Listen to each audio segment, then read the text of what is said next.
2009 সালে পিলখানার ঘটনা উদ্ঘাটনে এ পর্যন্ত 37 জনের সাক্ষ্য নেওয়া হয়েছে। এই তথ্য জানিয়েছেন জাতীয় স্বাধীন তদন্ত কমিশনের প্রধান অবসরপ্রাপ্ত major general ALM Fazlur Rahman.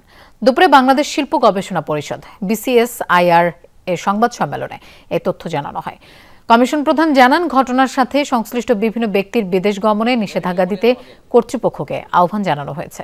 বিদেশে যারা পালিয়ে গেছে তাদের ফেরাতে চিঠি দেওয়া হয়েছে। এছাড়া বিদেশি অনেক দূতাবাসের কাছেও তথ্য চেয়ে চিঠি দেওয়া হয়েছে। কমিশন প্রধান জানান, 24 ডিসেম্বর 2024 থেকে কাজ শুরু করেছে এই কমিশন। 90 দিনের মধ্যে প্রতিবেদন দেওয়ার চেষ্টা করা হচ্ছে। দেশের অভ্যন্তরে যারা আছেন তাদের সাক্ষ্য গ্রহণ সহজ হলেও বিদেশে যারা আছেন তাদের ক্ষেত্রে চ্যালেঞ্জ হবে। জানানো হয়, কমিশনের ওয়েবসাইটে যে কেউ তথ্য দিতে পারবেন। 16 বছর পূর্বে সংঘটিত ঘটনার তথ্য উদ্ঘাটন জটিল হলেও কমিশন পরিকল্পিতভাবে এগিয়ে যাচ্ছে, যাতে করে প্রয়োজনীয় তথ্য সংগ্রহ করে সত্য প্রতিষ্ঠা করা সম্ভব হয়। এ পর্যন্ত সর্বমোট 37 জনের সাক্ষ্য গ্রহণ করা হয়েছে।